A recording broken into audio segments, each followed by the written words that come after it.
The banking app glowed in the dark car. $0.00. My fingers dug into the leather steering wheel until my knuckles turned white. The $28,000 I scraped together for my father's heart surgery was gone. Not pending. Gone. My phone buzzed against my palm. A text from my sister, Serena, lit up the screen. Dad is fine with his medication for now. I need this exclusive Bali retreat for my brand sponsorships. You are single. Just pick up a few extra night shifts. Do not be dramatic. The smell of heavy bleach from my 14-hour emergency room shift still clung to my scrubs. My stomach twisted into a hard, cold knot. I threw my phone onto the passenger seat, slammed the car into drive, and headed straight for my parents' house. My name is Nicole. I am 32 years old. And for the last 5 years, my entire existence has been a blur of 12-hour emergency room shifts, cold coffee, and saving every extra penny. That medical fund was my father's lifeline, but Serena cared nothing about lifelines. Her world was a carefully curated lie. To her followers, she was a high-frequency wellness influencer. To me, she was a parasite drowning in $40,000 of secret credit card debt. This exclusive Bali retreat was a desperate grab for a luxury sponsorship. If she missed that flight, her fake empire would crumble, and her husband Gary would finally realize she had bankrupted them. I shoved my parents' front door open. The living room smelled like expensive vanilla candles. Serena was sprawled on the velvet couch, casually scrolling through first-class flight upgrades. Gary sat next to her, sipping a craft beer. My parents were sitting right across from them, drinking tea like it was a normal Tuesday morning. My father refused to meet my eyes. He stared at the rug and muttered that he gave Serena the password. He claimed she needed capital for her brand. My mother set her teacup down with a sharp clink. Your sister is mentally fragile right now, Nicole, she snapped. Consider this an advance on taking care of us.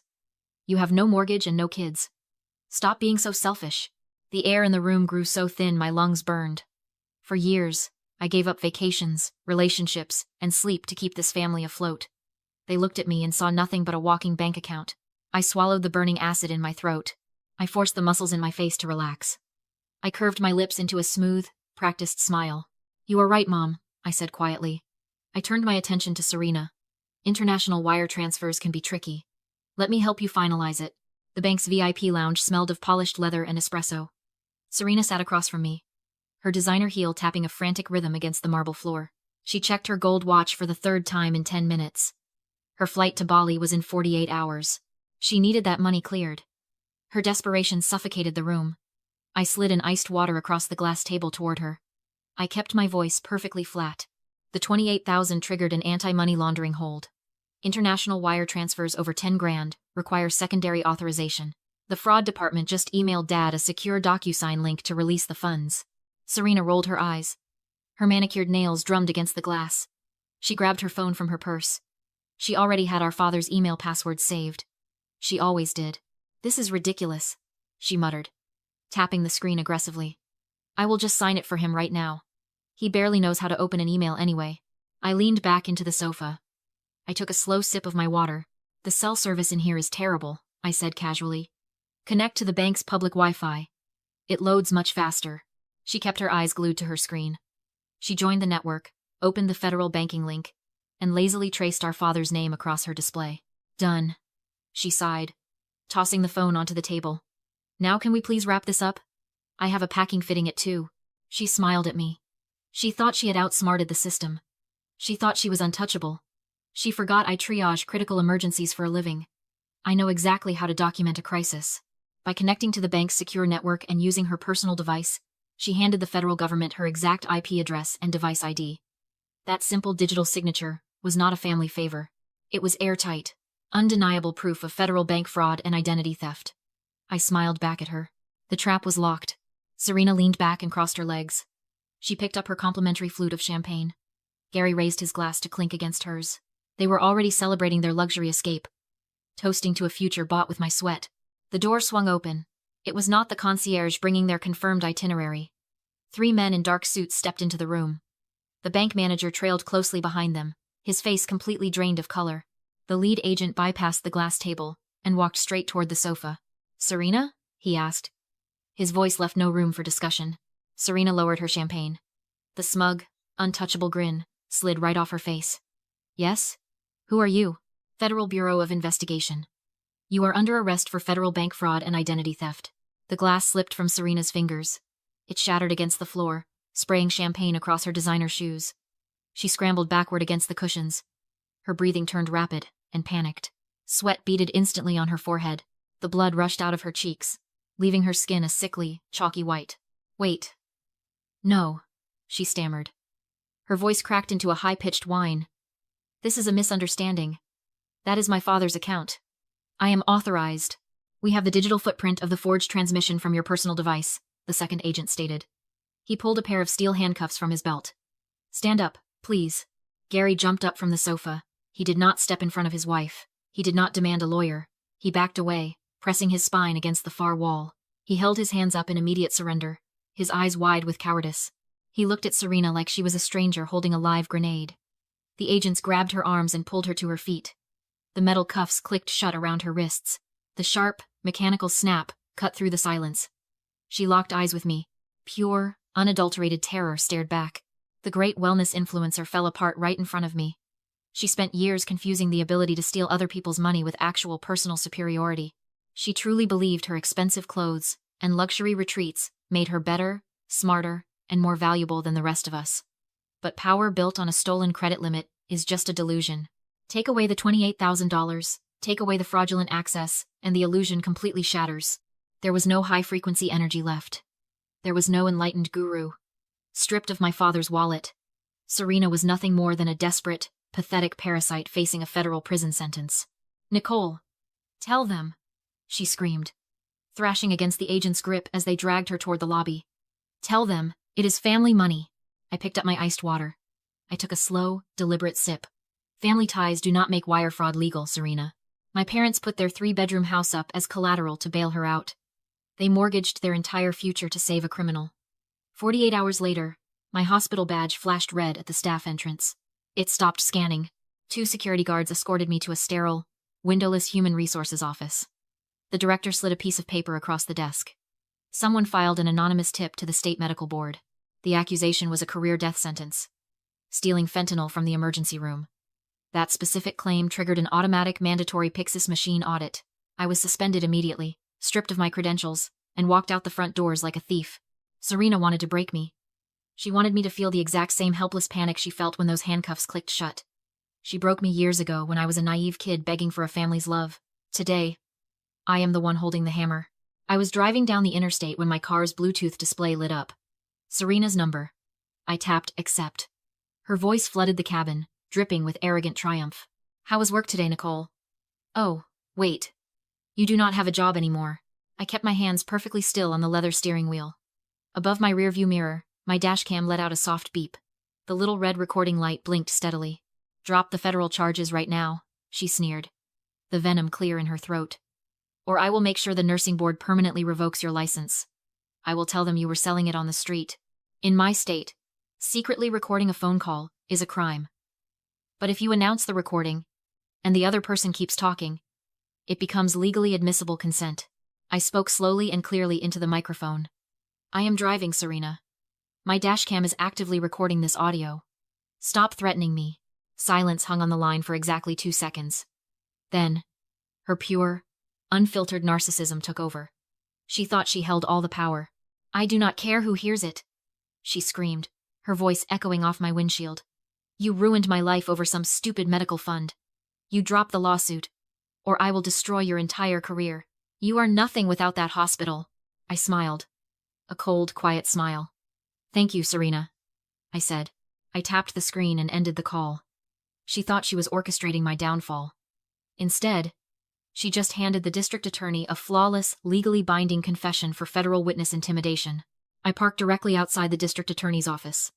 The small silver flash drive sat in the palm of my hand, carrying the exact weight of my sister's arrogance. I walked inside and handed it to the clerk.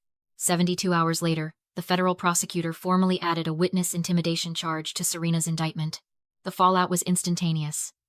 Gary did not stand by his beloved wife. The very second the new felony hit the public record, his cowardice took the wheel. My phone lit up with a single, pathetic text message from him. "I am filing for divorce. Do not drag me into this." Neighbors watched him throw his expensive golf clubs into the trunk of his car and speed away, leaving Serena rotting in a county jail cell. My parents could not save her either. The government seized the stolen $28,000 as active criminal evidence. Without those funds to pay the aggressive bail bondsman, the agency initiated foreclosure proceedings on my parents' 3-bedroom house. They wagered their only sanctuary to protect a parasite, and the house always wins. On Tuesday morning, my phone rang. The hospital human resources director spoke with a practiced, sugary sweetness. She offered profound apologies for the suspension, confirming the medication audit cleared my name completely. She even dangled a lucrative promotion to shift charge nurse, expecting me to grovel in gratitude. I let her finish her corporate script.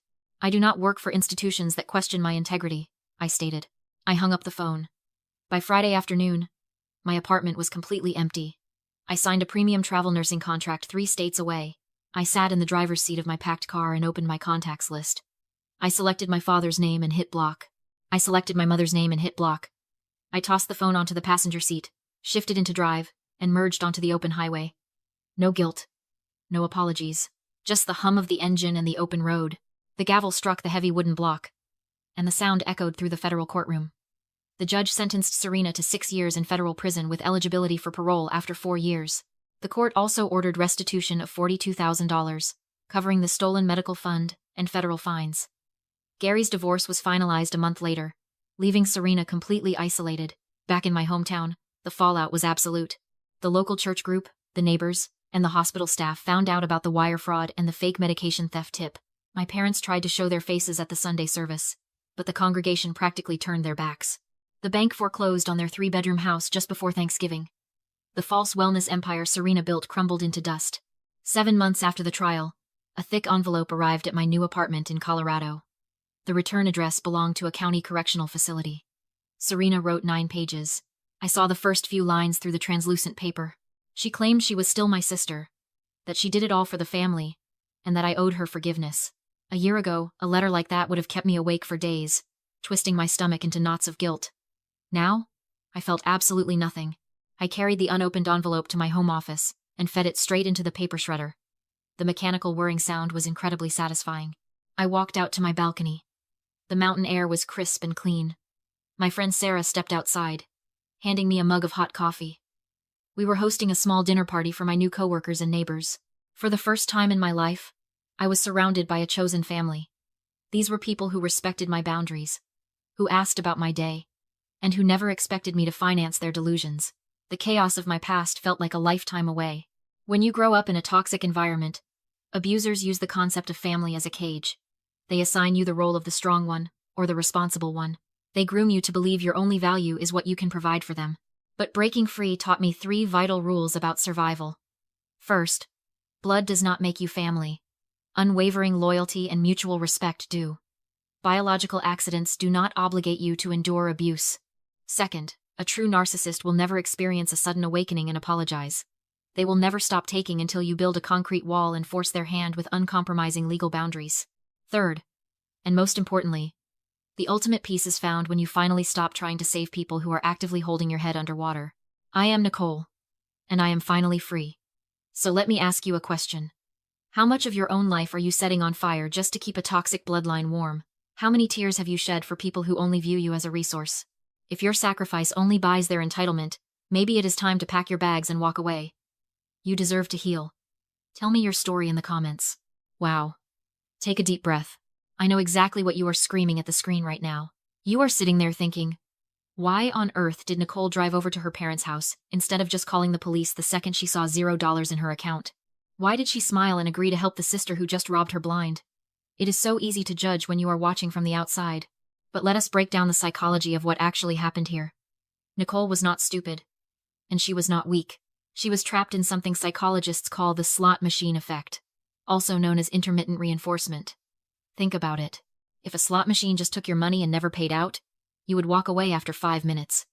But toxic families do not work like that. Every once in a while, they give you a crumb of approval, a rare compliment, a fake smile, a fleeting moment where you feel like the good daughter who finally belongs. That tiny payout keeps you pulling the lever, year after year, sacrificing your own life, your own savings, and your own sanity, hoping for the jackpot of genuine love that is never going to come. But Nicole finally stopped pulling the lever. She woke up, and she executed an absolute masterclass in financial self-defense. Let us look at the street-smart moves she made, so you can protect yourself if you ever face this nightmare. First, the audit strategy. Scammers, especially the ones you share DNA with. Hate details. They rely on guilt and emotional chaos to get what they want. Serena thought she was entitled to that $28,000 because of family privilege. Nicole did not argue emotionally. She weaponized the banking system. By guiding Serena to use the public Wi-Fi and sign the federal document herself, Nicole trapped her sister in a digital audit trail. The lesson here? When money is on the line, stop yelling and start documenting. Let the IP addresses and the transaction logs do the talking. Second, building the case. When Serena called to extort her, Nicole did not scream back. She stated clearly that she was recording the call, instantly fulfilling the legal consent laws for her state. She let Serena's own arrogance build a federal witness intimidation case. Never interrupt an abuser when they are handing you the evidence. Finally, the buyout. Nicole walked away, and she did not look back. Sometimes, the cost of admission to a peaceful life is leaving a toxic system entirely. She invested in her own freedom by packing up and moving on, rather than staying to fight a never-ending war with people committed to misunderstanding her. Here is the final verdict. Blood might make you relatives, but it does not give anyone a free pass to drain your bank account and your soul. Financial abuse is still abuse, even if it happens right in your parents' living room. If you are the designated ATM for a family of parasites, it is time to permanently close the bank. You cannot heal in the exact same environment that is making you sick. Have you ever had to cut off a toxic relative to save your own future? I want to hear your survival strategies. Drop your story in the comments below. Hit that subscribe button for more real talk breakdowns. And remember, your peace of mind is your ultimate asset. Protect it.